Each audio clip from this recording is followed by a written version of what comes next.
Live from WTVO 17 and your home team, Eyewitness News at 5 starts now. The Winnebago County Sheriff's Office releases body camera video of last weekend's fatal officer-involved shooting. We break down the graphic clip. They don't complain. They only ask for one thing in return: the chance. America's First Lady visits a state-line community college. She says students are the key to a strong economy. 26 years after a bomber takes the lives of more than 160 Oklahoma City residents, one of the leaders who put the suspect behind bars returns to the bombing site. Good evening, I'm Mimi Murphy. And I'm Eric Wilson. The Winnebago County Sheriff releases the body camera recording of a deadly officer-involved shooting last weekend. The Winnebago Boone County Integrity Task Force is investigating and had said they didn't know when they would release the video. But the sheriff says he wants to be transparent. Alexis Carpello has been going through it. Alexis, what did you find? Well, Eric and Mimi, the body camera shows the seconds leading up to the deadly shooting. And I do want to warn you, this could be very difficult for some people to watch. This video is right as the sheriff's office says the suspect, Faustin, had a metal pipe in his hand and refused to put it down. Drop it! Drop it! Drop it! Drop it! Right now! Drop it! Drop it! Drop it! The sheriff's office just released this video less than an hour ago. It contains the body camera video from several different deputies showing different angles of the shooting. On Saturday, April 10th, a woman called in a report that her husband, Faustin, had hit her. When deputies got to the home on Bellwort Drive, they tried to arrest Faustin, but he went inside the apartment. The deputies got a key from the wife. They found Faustin in the basement with the pipe. And when he charged up the stairs towards the deputies, they opened fire, killing him. In an effort to be transparent with our community and keep them safe, I've decided to release the video from the body-worn camera. It helps preserve the integrity of the incident. One of the deputies was knocked unconscious when the sheriff says he was hit in the head with that pipe. I'm still going through this video and we'll have an update at 6. Mimi? Alexis, thanks for that. First Lady Dr. Jill Biden makes her first visit to the land of Lincoln. Biden and Secretary of Education Dr. Miguel Cardona spent the morning at Sauk Valley Community College in Dixon. The First Lady toured the campus, met with students, faculty, and staff, and learned about the college's Impact program, which offers tuition to students who complete community service. Biden spoke for roughly 10 minutes, discussing her experiences as an English professor at Northern Virginia Community College and the virtues of the nation's community college system. She says the president believes community colleges are key to thriving communities. He's ready for big ideas and bold action so that all Americans can go to community college, have the support they need to finish, and get good jobs. Together, we are going to get this done, and because community colleges are our future. Illinois Governor J.B. Pritzker and Congresswoman Sherry Bustos were also at the event. The First Lady's visit created some excitement in the state line. Michelle Rave was in Dixon during the event. She joins us now in the studio. And Michelle, what was the mood like at Sauk Valley today? I was on campus hours before the First Lady arrived today. Area residents, as well as students and faculty of the school, were excited to welcome her to campus. Well, I think it's a complete honor for the community to have these three very important people visit our campus. I've taken classes here, and one of my children have taken classes here. It's a great facility. Retired teachers and Dixon residents Mary Miller and Betty Scarborough stood outside Sauk Valley Community College to welcome First Lady Jill Biden. That she is so involved still and so active and still teaching shows what a wonderful person she is, but also what a good educator she is. The COVID-19 pandemic brought a lot of uncertainty for everyone. Several first-year nursing students I talked to say it's meaningful Dr. Biden was offering her support. For the nursing program, we weren't sure if we were going to be able to continue with learning, so it's really cool that she's here to support us while we're getting through this time. It's awesome that she came here out of all the community colleges around us. It's really awesome that she decided to choose ours. Yeah, we're honored that she's here to see us today and kind of observe and see what's going on, and we're just really excited. Sauk Valley Community College board member Edward Anderson says it was nice that the First Lady chose to highlight the Dixon School. The program that she's talking about, the Impact program, is really an exciting program that offers an opportunity for people to go to college at a greatly reduced price, and so it encourages more people to get education. Overall, excitement across the campus as Sauk Valley Community College was recognized. It's affordable in our community, and there's a lot of scholarships, and it helps us to get jobs. This is Dr. Biden's first visit to Illinois as First Lady. Eric?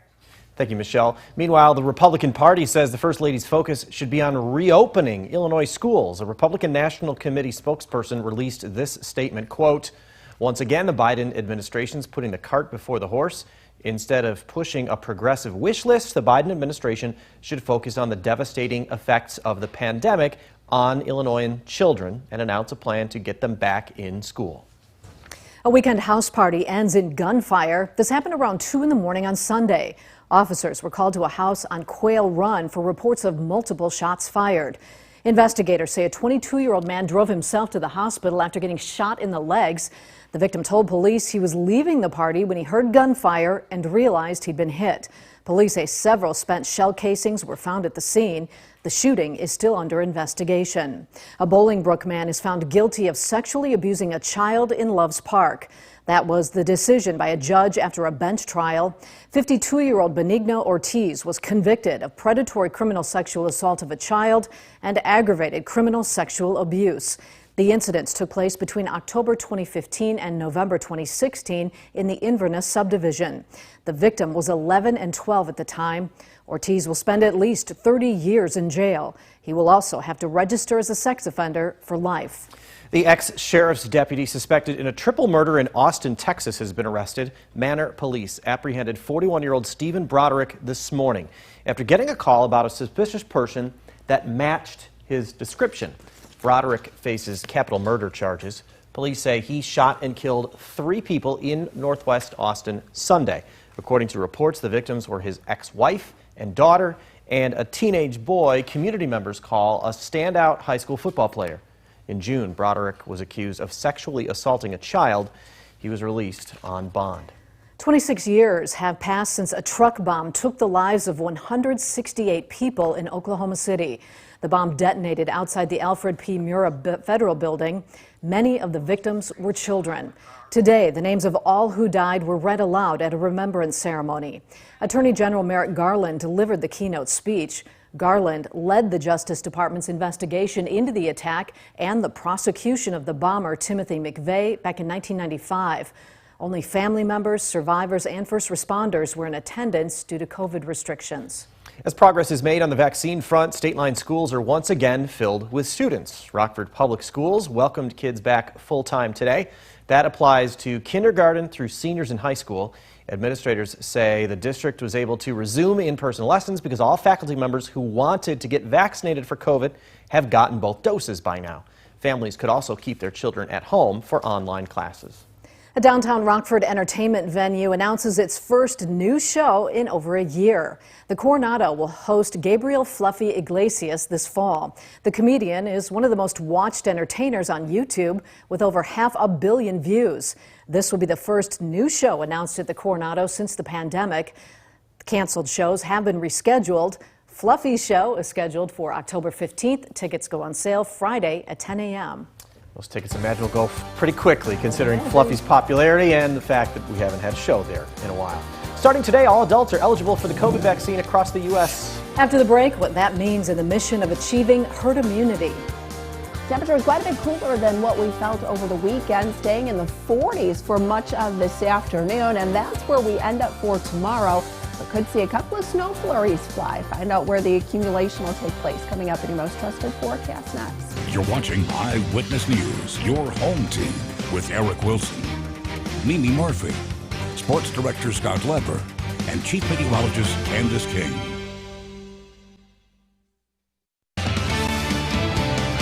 Starting today, the White House says anyone 16 and older can sign up to get a COVID-19 vaccine. It comes just a week after the FDA paused production of the Johnson & Johnson vaccine following reports of a rare blood clot condition. Raquel Martin has more on whether health officials are worried the decision could deter this new batch of Americans from signing up. Eyewitness News is keeping you connected to the nation's capital. Today, White House Press Secretary Jen Psaki was asked that very question. In short, she says there's no data showing that the pause in the J&J vaccine is impacting people's confidence in the vaccines. Top White House health officials say April 19th marks a new turning point in the fight against COVID-19. Starting now, anyone 16 and older can sign up for a vaccine appointment. Things are about to get a whole lot easier. Senior White House COVID response advisor Andy Slavid is urging all eligible Americans to sign up. 50% of adults in the U.S. have had at least one shot. And we now have one thing on our mind, making sure that the other 50% know how easy it is to get a shot. Already, he says 90% of Americans live within 5 miles of a vaccination site. Monday, he announced the administration is investing another $150 million to make it even more convenient. We all want normalcy in America. The highway to that normalcy is vaccination. At the Monday briefing, Dr. Anthony Fauci insisted despite a recent pause on the Johnson & Johnson vaccine, each vaccine is safe and effective. And there's real data, not just opinion, but data to back each of that up. Despite the pause, the White House says the administration is still on target to meet its goal of 200 million shots in arms by the end of the month. And enough supply to vaccinate every adult American by the end of July without Johnson & Johnson. Psaki says she expects the FDA to issue an update on the status of the Johnson & Johnson vaccine by the end of the week. For now in Washington, Raquel Martin, back to you. Now, your first warned weather forecast with Chief Meteorologist Candice King. It's been a little cooler this afternoon as our temperatures today have stayed mostly in the 40s compared to the 60s we were at both Saturday and Sunday. A little bit more cloud cover and a cooler breeze too. A live look with our Mercial SkyTrack camera overlooking the Rock River here in downtown Rockford. We've had some breaks in the cloud cover, but a mostly cloudy sky as a cold front came through early this morning. You can see the progress that front has made throughout much of the day as you've got the 70s downstate, but we're stuck in the 40s and even the 30s a little bit further up to the north. So that colder air settling in, and that is here to stay for at least the next couple of days. We're at 44 in Freeport, 48 in Rockford, 46 now in Janesville. When you do factor in the wind chills have fallen back into the 30s. So there is quite a bit of a chill out there this evening. 46 for our weather watcher Ben in South Beloit, 45 underneath a cloudy sky, Mike just north of Foreston, and 49 here for Bob.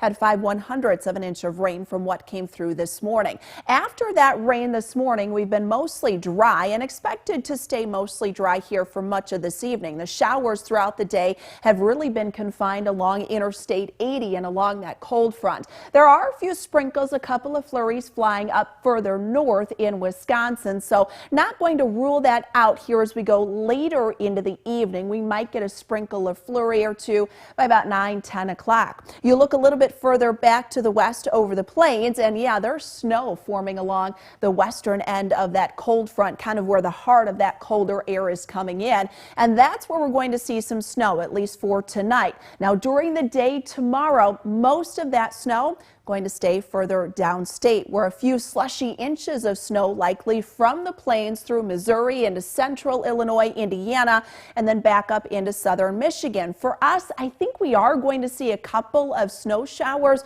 but that'll be mixed in with a few rain showers tomorrow afternoon and tomorrow evening.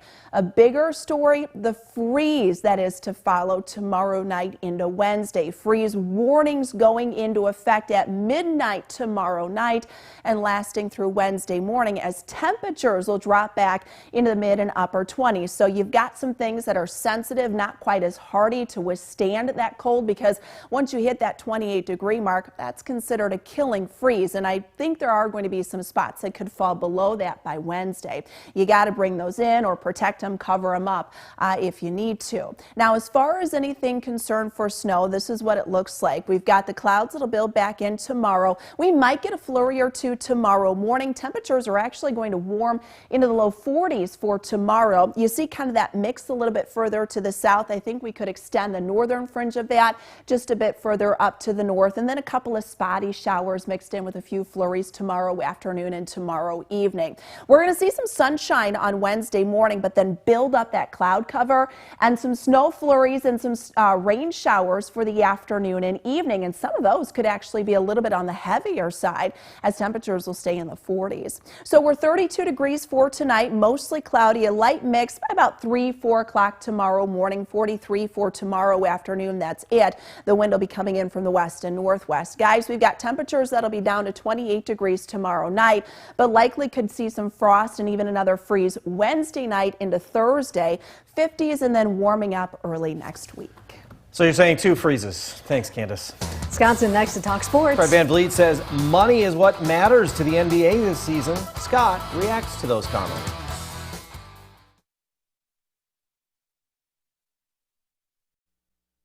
Now, the Napleton Sports Desk with Sports Director Scott Leber.